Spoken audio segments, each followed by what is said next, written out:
broadcast of death. The morning started like any other day on Earth. People drank coffee. Children went to school. Nobody knew that in 47 seconds, everything would change forever. The sky split open with purple light. Massive ships appeared above every major city. They were bigger than mountains. Dark metal covered their surface. Strange symbols glowed on their sides. The world stopped and stared up. Every screen on Earth flickered. Television, phones, computers, even the big screens in city centers, all showed the same face. It was an alien tall, gray skin, 4 eyes that glowed red. It wore armor covered in sharp edges. Behind it, thousands of similar creatures stood in rows. They looked at Earth like hungry wolves looking at sheep. "Humans of Earth," the alien spoke. Its voice was cold. "I am Commander Zaxith of the Valerix Empire. We own 300 planets. Now we own yours." People watched in shock. Some laughed nervously. This had to be a joke, a movie prank maybe. "You will give us all your metals, all your water, all your food," Zaxith continued. "You will serve us, or you will die." World leaders tried to respond. The President of the United States stepped forward. "We can talk. Find peace. We don't want war." Zaxith's 4 eyes narrowed. "You think you have a choice?" The alien raised one hand. On the screen behind him, a list appeared. 10 cities. New York, Tokyo, London, Mumbai, Cairo, Sydney, Mexico City, Moscow, Beijing, Lagos. "These cities have been selected," Zaxith said. His voice held no emotion, like he was reading a shopping list. "Watch what happens when you say no to the Valerix." People in those cities started running. Sirens blared. But where could they run? The ships above them began to glow, bright, brighter, blinding white light. Then the cities vanished, not slowly, not with explosions, just gone, like erasing words from a page. Buildings, streets, cars, people, everything turned to dust in 3 seconds. 10 million humans, dead, just like that. The world watched it happen. Live. On every screen. A mother in Paris collapsed, screaming. Her sister lived in London, lived. Past tense now. A man in Brazil fell to his knees. His children were visiting Tokyo for a school trip. A woman in Canada couldn't breathe. Her parents were in Cairo. 10 million families destroyed in less than 1 minute. Zaxith appeared on screen again. "This is your warning. You have 72 hours. Surrender your governments. Surrender your weapons. Surrender your planet. Or 10 more cities die. Then 20. Then 50. We will keep erasing you until you obey." The screen went black. Earth fell into chaos. People ran through streets, crying, rioting, praying. Governments tried to restore order, but how could they? How do you calm billions of people who just watched mass murder? Every leader faced the same question. Do we surrender to save lives? Or do we fight and risk losing everything? Deep underground, in a military base hidden beneath the Rocky Mountains, generals and scientists gathered. The room was cold, dark, built to survive nuclear war. Now it might need to survive something worse. General Marcus Stone stood at the head of the table, old gray hair, scars on his face from 20 years of service. He looked at the faces around him. They all looked defeated. 10 million dead, someone whispered. "What can we do? Our weapons barely scratch their shields." "We surrender," another voice said. "We have to. Or more will die." "No." General Marcus's voice cut through the room like a blade. Everyone looked at him. "They made a mistake," Marcus said slowly. "They showed us what they can do. They gave us 72 hours. They think we're weak. They think we'll just give up. We are weak against them," a scientist argued. "Their technology is hundreds of years ahead of ours." Marcus walked to a wall, pressed his hand against it. A hidden panel slid open. Inside was an old keypad. Dust covered it, like nobody had touched it in decades. "There's something the Valerix don't know," Marcus said.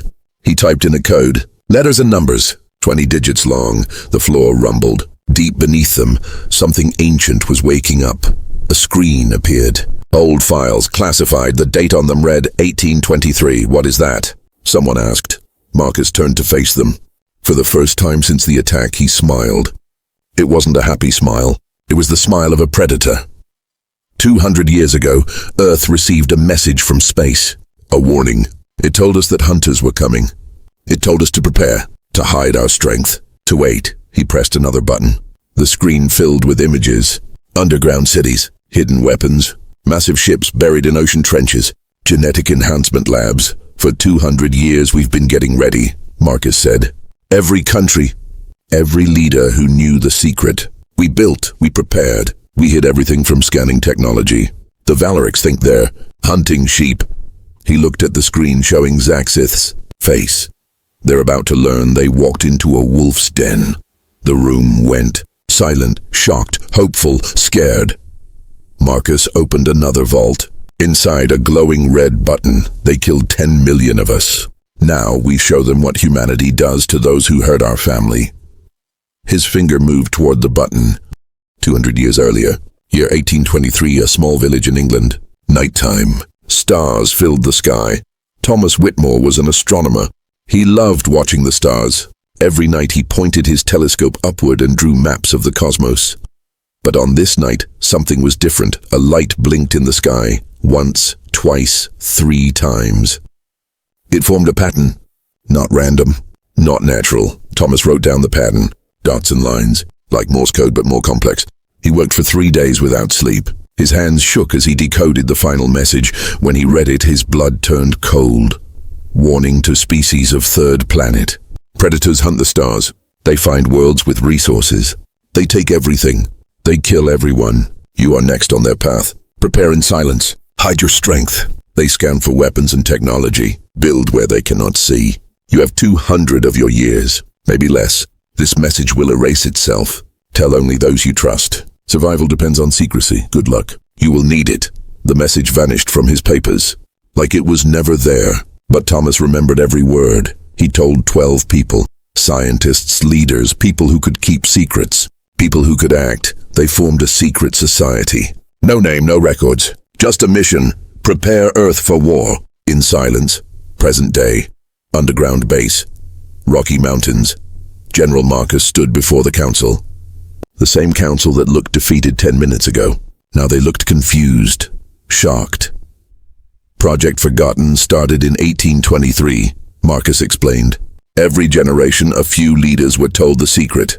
Presidents, prime ministers, generals, scientists, just enough to keep the project alive. He pressed more buttons.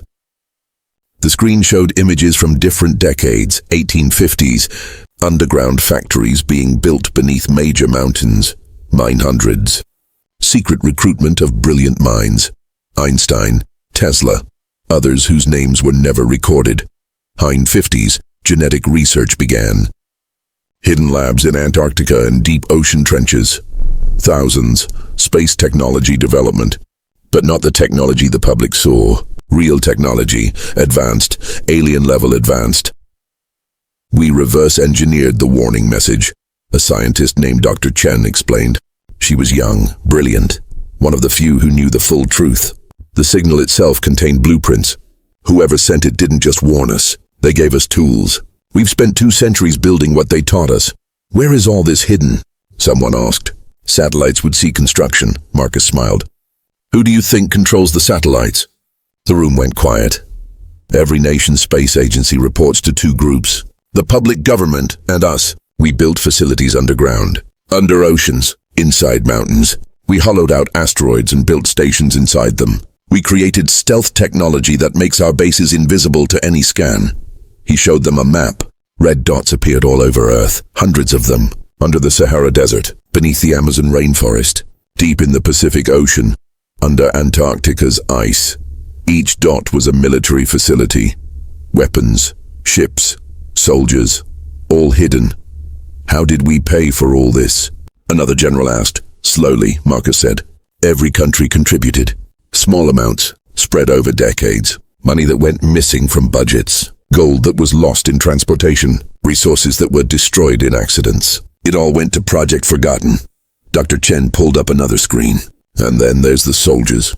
The image showed a man. But not a normal man. His eyes glowed slightly blue.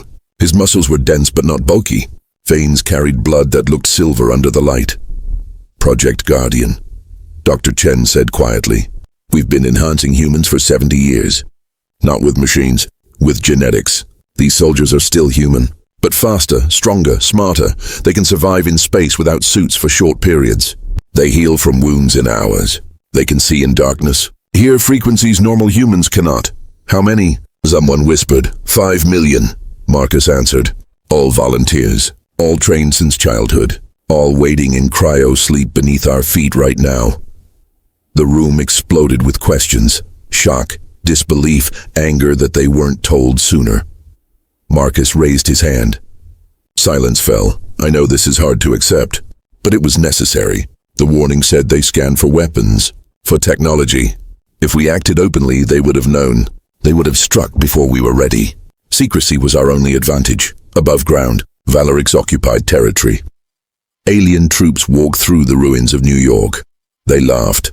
They took pictures of the destruction, like tourists at a monument. Commander Zaxith stood in what used to be Times Square.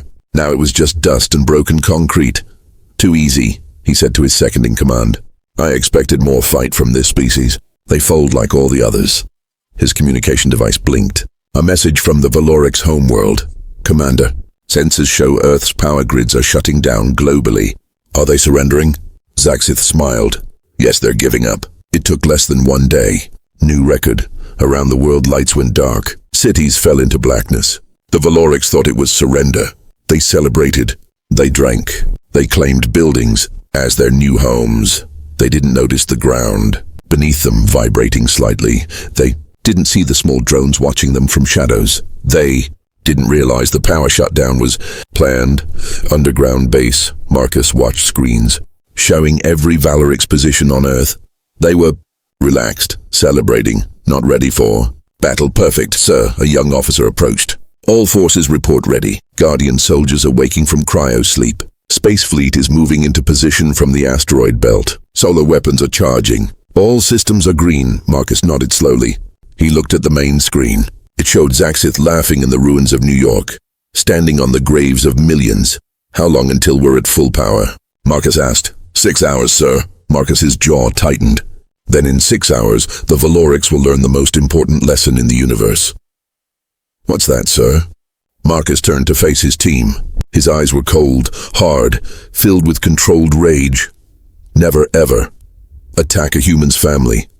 He pressed a button. Deep beneath 13 locations worldwide, massive doors began to open. They were so large it would take hours for them to fully unlock. Behind those doors, weapons that could crack planets waited in darkness. Send a message to all hidden forces, Marcus ordered. Operation Dawn Strike begins in 6 hours. Tell them to prepare. Tell them to remember the 10 million. Tell them that today, we teach the galaxy why Earth was left alone for so long. The officer saluted and ran to send the message. Dr. Chen approached Marcus. You know, once we reveal ourselves, we can never hide again. Every species in the galaxy will know what we can do. Good, Marcus said. Let them know. Let them all know. Humans protect their own, and we never forgive those who hurt us. On the screen, Zaxith continued celebrating. He had 6 hours left to live. He just didn't know it yet. The first strike hour won. Valeric's occupation zones. The aliens were getting comfortable. In Paris, Valeric soldiers sat in cafes. They drank human wine and laughed. The wine tasted terrible to them, but they drank it anyway. Because they won. Winners take what they want. In Rio de Janeiro, alien troops walked beaches. They took jewelry from abandoned stores. Gold, diamonds, worthless to their empire but fun to collect. In Shanghai, Commander Zaxith's lieutenants walked through empty streets. Power was still out. Humans were hiding in their homes, scared, defeated. This planet fell faster than any other, one alien said. Maybe humans are the weakest species we've conquered. They all laughed. Above them, a small black drone watched from a rooftop. Silent, invisible to their scanners. Recording everything, similar drones watched every Valeric's position on Earth. Thousands of them, tiny, hidden, sending data back to underground command centers. The aliens never noticed underground base, Hour 2, General. Marcus stood in front of a massive screen. It showed the entire solar system. Blue dots were Earth forces. Red dots were Valeric's ships. There were a lot of red dots. The main Valeric's fleet sat in orbit around Earth, 50 massive warships. Each one could destroy a continent. Their shields were down. They felt safe. Why keep shields up when the enemy is defeated? Status report, Marcus commanded. Dr. Chen read from her tablet. Guardian soldiers are 90% awake. Cryo sleep recovery almost complete. Hidden space fleet has moved into position behind the moon. Solar weapons are at 80% charge. Ground weapons are ready. Civilian evacuation. Underground shelters are full. Everyone within 50 miles of major cities is now safe below ground. They think it's just a safety drill. Marcus nodded. Good. His people would be safe when the storm began. An officer approached. Sir, satellite weapons are in position. Awaiting your command, the satellites. For 70 years, humanity launched satellites. Communication satellites, weather satellites, GPS satellites. The public saw them as tools for modern life. They were wrong. Every satellite had two functions, the public function and the secret function. Inside each one, weapons waited, railguns, energy weapons, kinetic missiles, all hidden, all connected to a network controlled by Project Forgotten. 200 weapons orbiting Earth, all pointing at the Valorix fleet. Not yet, Marcus said calmly. Let them relax more. Let them think they're completely safe. Valorix command ship. Orbit. Commander Zaxith sat in his command chair. Comfortable, pleased with himself. Another easy conquest, he told his crew. The humans didn't even fight. Our empire grows stronger while our enemies grow weaker. An officer approached. Sir, we're receiving a message from the human governments. They're asking for terms of surrender. Zaxith laughed. Tell them we'll discuss terms tomorrow. Let them wait. Let them fear. It makes the surrender sweeter. He stood and walked to the window. Earth spun below him, blue and green. Beautiful. Soon it would be strip-mined. Empty. Gray. Like all the other planets they conquered. Sir, another officer called out. Sensors show unusual energy readings from Earth's sun. What kind of readings? Unknown. Probably just solar flares. Nothing to worry about, Zaxith nodded. Keep monitoring. I'm going to rest. Wake me if anything important happens. He left the bridge. He would never sit in that chair again. Hour 3. Underground base. All systems ready, sir, Dr. Chen reported. Marcus looked at his watch. 3 hours since the power went dark. The Valorix were now completely relaxed. Their guards were down. Their shields were off. Some were even sleeping perfect. He took a deep breath. This was it. 200 years of preparation. 200 years of secrets. All leading to this moment. Send the activation code to all forces, Marcus ordered. His voice was steady, calm, but inside, his heart pounded. Operation Dawn Strike is go, I repeat. Dawn Strike is go. Across the globe, commanders received the message. In underground bases, in ocean trenches, in hidden mountain facilities, in space stations disguised as asteroids. The message was simple. Remember the 10 million. Make them pay. The attack begins. It started in space. 200 satellites activated simultaneously. Their casings opened. Weapons emerged. Barrels extended. Targeting systems locked onto Valorix ships. The aliens noticed too late. Sir, the satellites. They're not the railguns fired, not bullets. Metal rods. Depleted uranium traveling at 20,000 miles per hour. Kinetic energy weapons. Simple, brutal, effective. Mayagian rods hit Valorix shields. The shields had been designed to stop energy. Weapons, lasers, plasma, not solid metal moving at orbital velocity. The first ship's shield shattered like glass. The rod punched through the hull. Straight through. Out the other side. The ship split in half. Atmosphere vented into space. Aliens sucked into vacuum. Then the second ship exploded. Then the third. Then 10 more. In 30 seconds, 15 Valorix warships turned into debris. Shields up. Zaxith screamed as alarms blared. He ran back to the bridge in his sleeping clothes. All ships raised shields. Return fire! But the satellites kept firing. Hundreds of rods, all aimed at weak points, engine sections, command bridges, weapon ports. 5 more ships died. The Valorix fleet finally raised shields and began shooting back. Energy beams cut through satellites. Explosions lit up orbit, but the damage was done. 20 ships destroyed, 40% of their fleet. In less than 2 minutes, on the moon, Hidden doors opened on the dark side of the moon. Doors that had been sealed for 50 years. Behind them, 30 human warships emerged. They weren't pretty. No sleek designs, just function. Weapons, engines, armor, built for one purpose. War. The ships activated their engines. Blue plasma fire pushed them toward the Valorix fleet. "This is Captain Rodriguez of the Guardian Fleet," a voice broadcast. "To all Valorix forces, you killed 10 million of our brothers and sisters. You will not leave this system alive." The human ships opened fire. Ground level, Paris. The Valorix soldiers drinking wine suddenly heard a sound, deep, rumbling. Coming from beneath the street, the ground exploded. A massive door opened in the middle of the road. It had been there the whole time. Hidden, disguised as normal pavement. From the darkness below, soldiers emerged. Guardian soldiers. They moved fast, too fast for normal humans.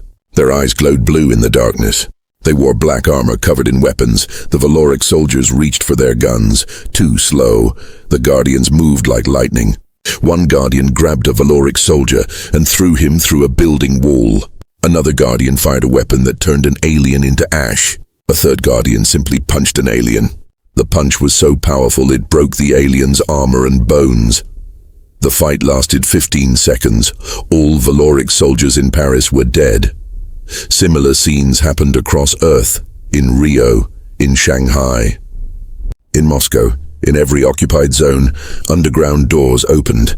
Guardian soldiers poured out, fast, strong, angry.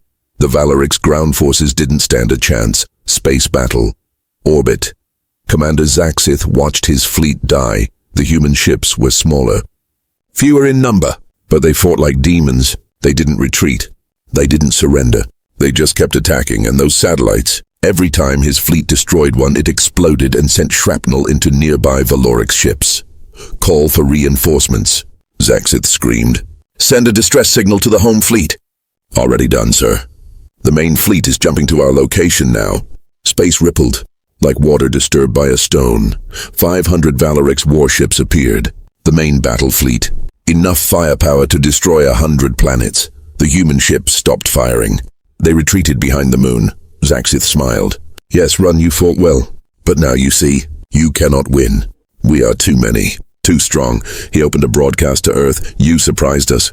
Well done, but look up. 500 ships. Your entire fleet is maybe 50 ships. Surrender now or we erase every city, every human, everything." The response came quickly. General Marcus appeared on screen. Old, scarred, smiling. "Thank you for bringing your entire fleet, Commander.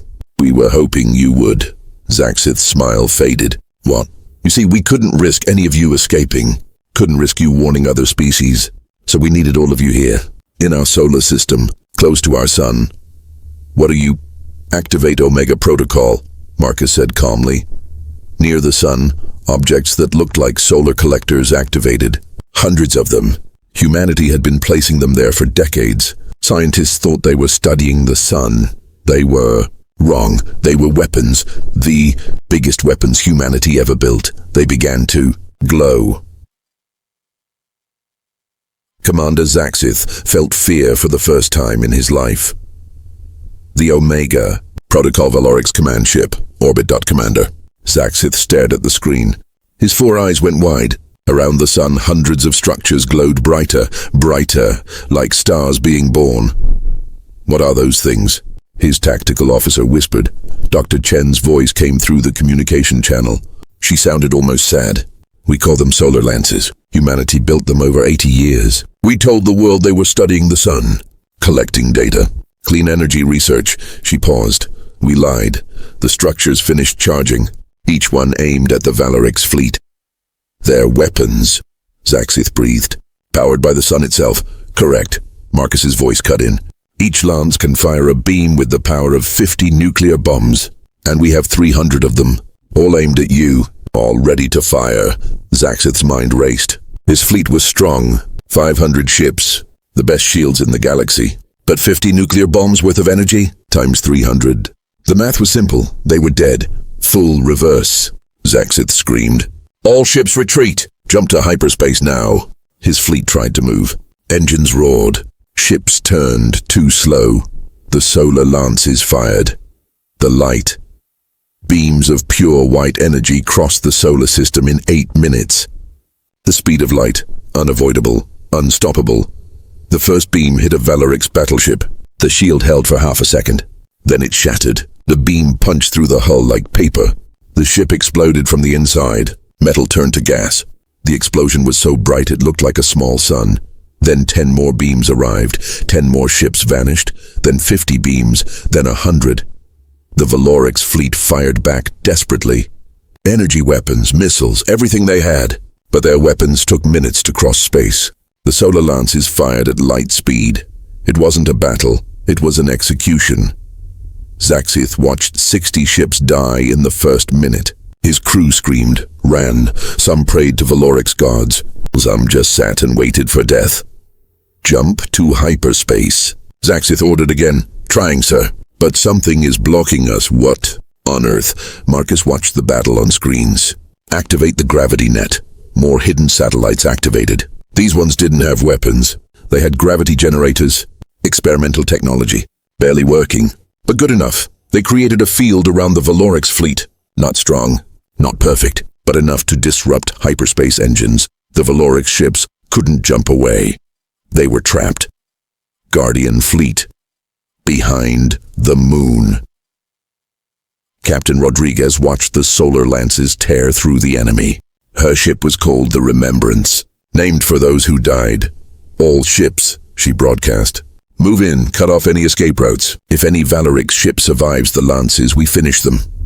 30 human warships emerged from behind the moon. They spread out, surrounded the dying Valorix fleet. But they didn't need to fight.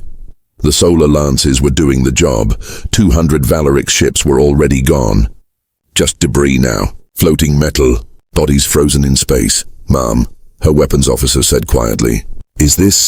Are we becoming like them? Rodriguez looked at him, young, first real battle, scared of what he was seeing. They killed 10 million of us without warning, she said. They broadcasted, made us watch. They celebrated our deaths. They came to take everything. Our water, our food, our freedom, our lives, she pointed at the screen. At the Valorix ships burning, we didn't start this, but we're sure as hell finishing it. Earth. Paris. Guardian soldiers stood in the streets. Around them, dead Valorix troops. The battle was over in minutes. Sergeant Chen took off his helmet. He looked up at the sky. Flashes of light. Ships exploding in orbit. He couldn't see the details, but he knew what was happening. Humanity was winning. A small girl emerged from a building, maybe 7 years old. Her mother held her hand. They looked scared. Is it over? The mother asked in French. Chen smiled. He switched to French. Almost. The bad guys are leaving. They won't hurt anyone else. The little girl pointed up. What are the lights? Fireworks, Chen said gently. Celebrating. You're safe now. More people came out of buildings, careful, afraid, but hopeful. They hugged each other, cried. Some fell to their knees thanking God. Others just stood in shock.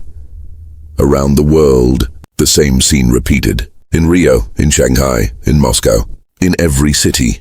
Humans emerging from hiding, realizing they were alive, realizing they won. Space battle. Final moments. Commander Zaxith's ship was one of the last still intact. His fleet of 500 was now 15 ships. 15 out of 500, the solar lances stopped firing. Not because they ran out of power, because there were barely any targets left. The human warships moved in. They surrounded the survivors. Valorix fleet, Captain Rodriguez broadcast. Surrender now. Drop your shields. Power down weapons. This is your only chance. Zaxith looked around his bridge. Half his crew was dead. The other half wounded. His ship was damaged. Shields at 10%. Weapons barely functional. He had two choices. Surrender. Live as a prisoner. Face trial for genocide. Or target Earth. Zaxith whispered. His tactical officer looked at him. Sir, target Earth. Zaxith screamed. Spit flew from his mouth. His eyes wild, insane. If we die, they die with us. Charge the planet killer! Sir, that's madness. The solar lances will do it. The officer obeyed. Deep in the ship, the planet killer weapon activated. It took 5 minutes to charge, but once fired, it could crack a planet's crust, cause earthquakes, tsunamis, volcanic eruptions, kill billions. The weapon began charging, energy building, growing. Human sensors detected it immediately. "General," an officer shouted, "Zaxith's ship is charging a planet killer weapon. 4 minutes to full charge." Marcus went pale. Can the Lancers hit him in time? "No, sir. He's too close to Earth now. If we fire and miss, the beam hits our planet. If we hit him and the weapon explodes, the shockwave still reaches Earth." "What about our ships?" 3 minutes to intercept. "Not fast enough." Marcus slammed his fist on the table. So close, they were so close to winning, and now this maniac would kill everyone out of spite. "Sir," Dr. Chen said quietly, "we have one option." Marcus looked at her. Her face was pale, scared. "The verdict," she whispered. The room went silent. The verdict. The weapon they swore never to use. The weapon that scared even its creators. "Explain it to them," Marcus said. Dr. Chen pulled up files on the screen. "The verdict is a quantum weapon. It doesn't destroy matter, it erases it from existence, from reality itself, like it was never born, never existed." "That sounds perfect," someone said. "Use it." "There's a cost," Dr. Chen continued. "Quantum mechanics is delicate. Reality is delicate. If we erase something, we create a wound in space-time. Small wounds heal, but big wounds, how big is Zaxith's ship?" Marcus asked. "Big enough that we don't know what will happen. It might tear a hole in space. It might create a black hole. It might do nothing. We've never tested it on anything larger than a car." 3 minutes, the officer warned. "Planet killer at 60% charge." Marcus closed his eyes. He thought of the 10 million who died. He thought of the 8 billion still alive. He thought of his daughter, his grandchildren. He opened his eyes. "We didn't come this far to lose now. Activate the verdict." Dr. Chen's hands shook as she typed in codes. "God forgive us. Deep space. The verdict weapon. Hidden beyond Pluto. A station activated. Small, dark, invisible to scanners." Inside, the weapon woke up. It didn't look dangerous. Just a sphere, black, smooth, silent, but it bent reality around it. Light curved near it. Time moved slower next to it. The sphere began to glow. Not with light, with something else. Something that hurt to look at. Something wrong. It fired. The beam wasn't like the solar lances. It didn't travel at light speed. It didn't travel at all. It simply appeared. One moment, nothing. Next moment, a thin line of impossible energy connected the weapon to Zaxith's ship. The ship touched the beam and stopped existing. Not exploded. Not destroyed, just gone. The ship vanished. The planet killer weapon vanished. Commander Zaxith vanished. Everything erased from reality. The space where the ship was became empty. Not debris, not gas, just nothing. For a moment, space itself looked wrong there, like a glitch in reality, like a missing piece from a puzzle. Then reality healed. The wound closed. Space returned to normal, but everyone who watched felt it. A wrongness. Like the universe screamed for half a second. On Earth, Marcus stared at the screen. Where Zaxith's ship was, now nothing remained. "My God," someone whispered. "What did we just do?" The other Valoric ships saw it too. They saw their commander simply stop existing. Every Valoric ship immediately surrendered, the erasing space. Valoric's surrender. The 14 surviving Valoric ships went dark. Shields dropped. Weapons powered down. Engines stopped. They floated in space like dead whales. Inside each ship, alien crews sat in silence. Shock, fear. They saw their commander vanish. Not die, not explode, just stop being real. What kind of species could do that? Captain Rodriguez watched from the remembrance. Her crew was silent too. They all felt it. The wrongness. The moment reality broke and healed. "Ma'am," her weapons officer said quietly. "They're hailing us." "Audio only," Rodriguez nodded. "Put them through." A voice came through, broken, defeated, terrified. "Human ships." "This is Sub-Commander Talrix. We surrender completely. We will not fight. Please, please don't use that weapon again." Rodriguez looked at her crew. Young faces, scared faces. They won the battle, but at what cost? "Valoric ships," she broadcast. "You will be boarded. Your weapons will be removed. You will be taken to Earth for trial. Any resistance will be met with force. Do you understand?" Yes, yes, we understand. We will not resist. Just please. No more of that weapon. Rodriguez cut the communication. She sat back in her chair, suddenly very tired. Send in the boarding teams, she ordered. And someone get me General Marcus. Earth, Underground Command Center. Marcus stood alone in a small room. His hands shook. He poured water but couldn't drink it. His mind kept replaying the moment, the ship vanishing, reality breaking. What had they become? The door opened. Dr. Chen entered. She looked as shaken as he felt. The verdict weapon is powering down, she said quietly. We're moving it further into deep space. Away from everything. Can we destroy it? Marcus asked. We don't know how. We're not even sure it's made of normal matter anymore. After firing it changed. Evolved maybe. Marcus sat down, put his head in his hands. We created something we can't control. Something that scares us more than the enemy. Dr. Chen sat beside him. We saved 8 billion lives today. By erasing someone from existence. Not killing, erasing, like they never were born. That's not war. I don't even know what that is. They sat in silence. Finally, Marcus stood. Get me a communication line to the world leaders. We need to address the planet. People need to know what happened, what we did, what we are. 6 hours later. Global broadcast. Every screen on Earth showed the same image. Leaders from every nation, standing together. In front of them, General Marcus. Behind them, Guardian soldiers stood at attention. Marcus looked tired, old, but his voice was strong. People of Earth, today we won. The Valorix fleet is destroyed or captured. Their ground forces are defeated. The threat is over. You are safe. Around the world, people watched. In homes, in shelters, in hospitals. Some cheered, some cried, some just sat in numb silence. But victory came at a cost. Marcus continued. Today you learned the truth. For 200 years, your governments kept secrets. We built weapons. We created soldiers. We prepared for war. We lied to you. He paused, his jaw tight. We lied because we had to. Because if we didn't, we would all be dead. The warning we received said to prepare in silence. So we did. And today, that preparation saved your lives. Images appeared on screen. The hidden bases, the Guardian soldiers, the space fleet, the solar lances, everything. People gasped, shocked, angry, betrayed, but also alive. 10 million of our brothers and sisters died, Marcus said. His voice cracked. 10 million people who woke up yesterday thinking about work, about school, about dinner plans. They died in seconds because aliens thought we were weak, thought we would surrender, thought we were easy prey. His eyes hardened. They were wrong. More images. The battle. Valorix ships exploding. Human ships fighting.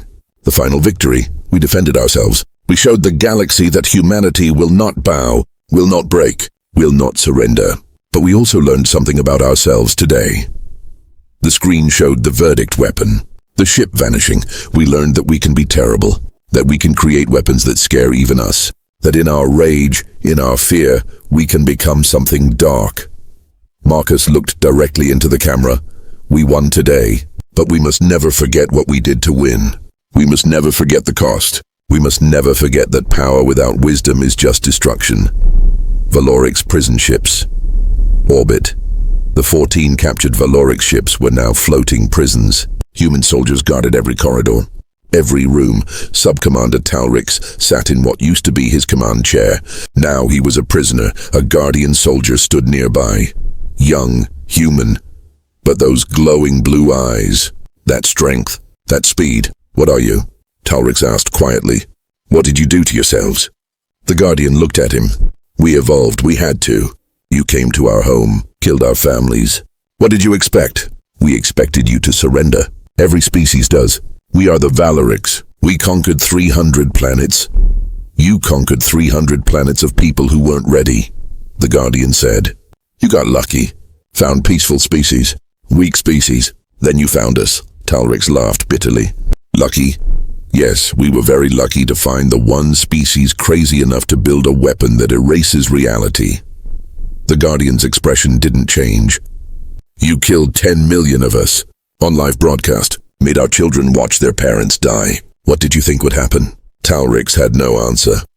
You'll be tried for war crimes. The Guardian continued. Your leaders will face justice. Your empire will be contacted. They will be told what happened here, and they will learn the lesson you learned today. What lesson? The Guardian leaned close. His blue eyes glowed brighter. Leave Earth alone. Memorial site. New York City. Where New York once stood, now there was nothing. Just dust, ash, emptiness. But people came, millions of them, from around the world. They came to remember. They built a memorial. Simple. Beautiful. 10 million names carved in black stone. Every person who died. Every life taken. President Sarah Mitchell stood before the memorial. Tears ran down her face. Her sister's name was on that wall. "We will never forget," she said. Her voice broadcast globally. "We will never forget what they took from us. We will never forget what we had to become to survive. We will never forget the cost of peace." She placed flowers at the base of the memorial. Around the world, people did the same.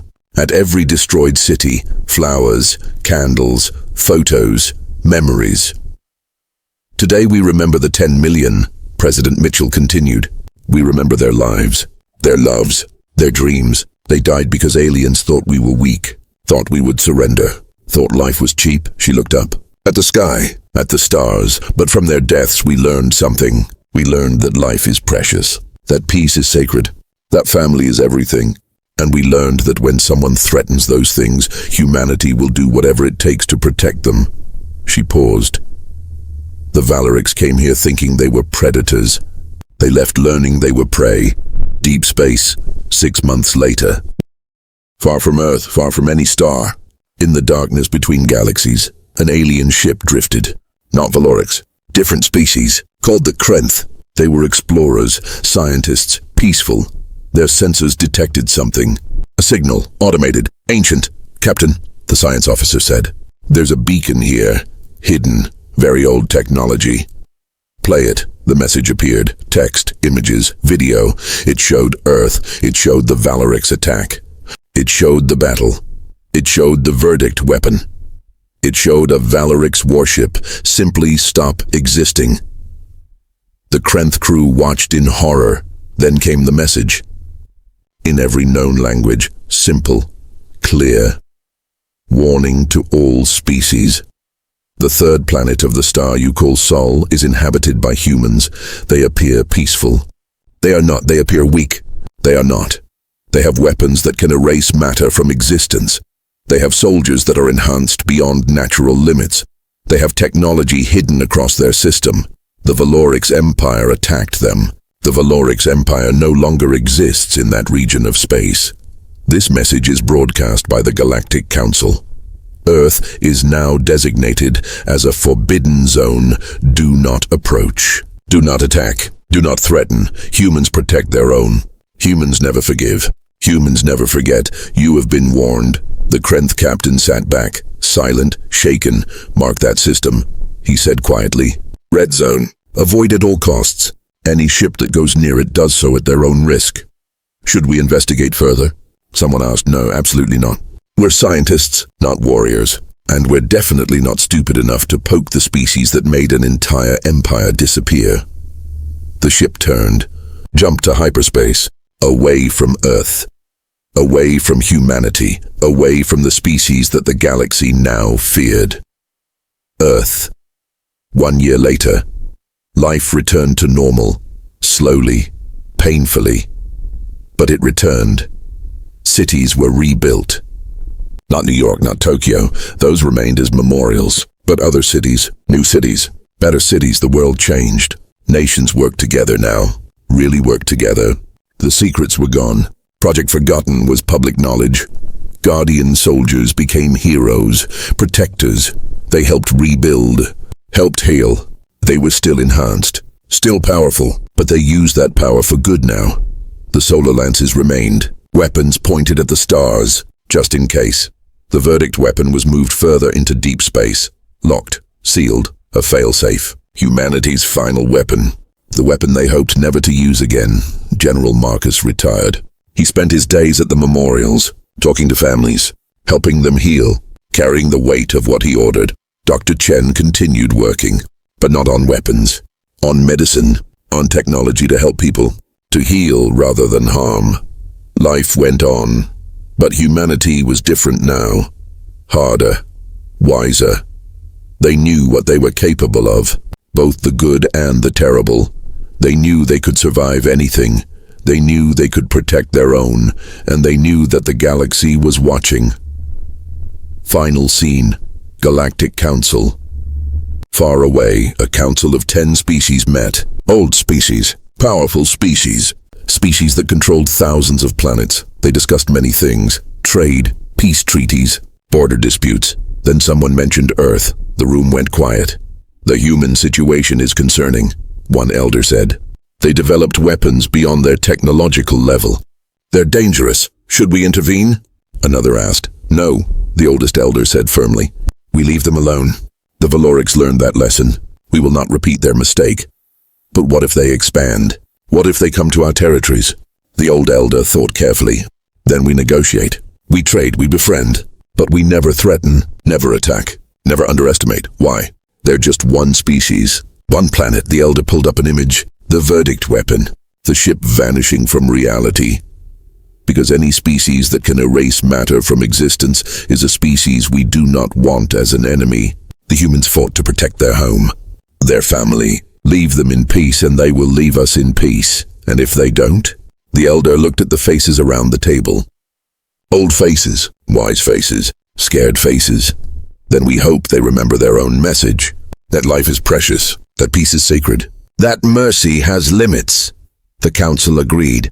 Earth would be left alone. Humanity would live in peace. But the galaxy would never forget the species that killed. 10 million humans learned a lesson that day. Never threaten humans. Family, because humans don't just fight back. They erase you from existence. The end.